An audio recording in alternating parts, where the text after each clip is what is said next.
Hi friends, இன்றைக்கி எங்கள் ஊர் ஸ்டைலில் மீன் குழம்பு தான் செய்ய போகிறோம். வாங்க எப்படி செய்கிறதுன்னு பார்க்கலாம். நான் 1/2 கிலோ செங்கனி மீன் எடுத்திருக்கேன். இது கொஞ்சம் சின்ன சைஸாக தான் இருக்குது. வறுக்கவும் நல்லாயிருக்கும், குழம்பு வைக்கவும் நல்லாயிருக்கும். இப்போ இதை க்ளீன் பண்ணி எடுத்துக்கலாம். மீனை க்ளீன் பண்ணி வர்றதுக்குள்ளேயும் குழம்பு ரெடி பண்ணிக்கலாம். இந்த அளவுக்கு புளியை எடுத்து தண்ணியில் ஊற வச்சுக்கிறேன். 2 ஸ்பூன் அளவுக்கு தேங்காய் பூ எடுத்துருக்கேன். அதை ஒரு மிக்ஸி ஜாரில் சேர்த்துக்கலாம். ஒரு 6-7 சின்ன வெங்காயம் இதையும் சேர்த்து நைஸாக அரைச்சி எடுத்துகிட்டு வந்துடலாம். குழம்பு தாளிக்கிறதுக்கு 20 சின்ன வெங்காயம் பொடியாக நறுக்கி வச்சுருக்கேன். 5 பச்சை மிளகாய் எடுத்துருக்கேன். 2 தக்காளி பொடியாக நறுக்கி வச்சுருக்கேன். மீன் அலசியாச்சு. இப்போ குழம்பு தாளிச்சு விட்றலாம். கேஸ் ஆன் பண்ணி ஒரு மண் சட்டி வச்சுருக்கேன். இப்போ தேவையான அளவு நல்லெண்ணெய் சேர்த்துக்கிறேன். எண்ணெய் சூடாயிருச்சு. 1/2 ஸ்பூன் வெந்தயம் சேர்த்துக்கிறேன். இப்போ வெங்காயம் பச்சை மிளகாய் சேர்த்துக்கலாம்.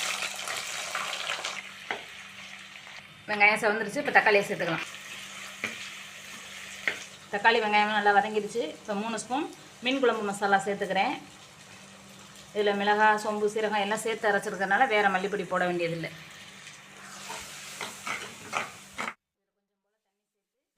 இதில் கொஞ்சம் போல் தண்ணி சேர்த்து நல்லா கிண்டி விடணும். பச்சை வாசனை நல்லா போகட்டும். இப்போ கரைச்சி வச்சுருக்க புளி தண்ணியை சேர்த்துக்கலாம். தேவையான அளவுக்கு கல் உப்பு சேர்த்துக்கிறேன்.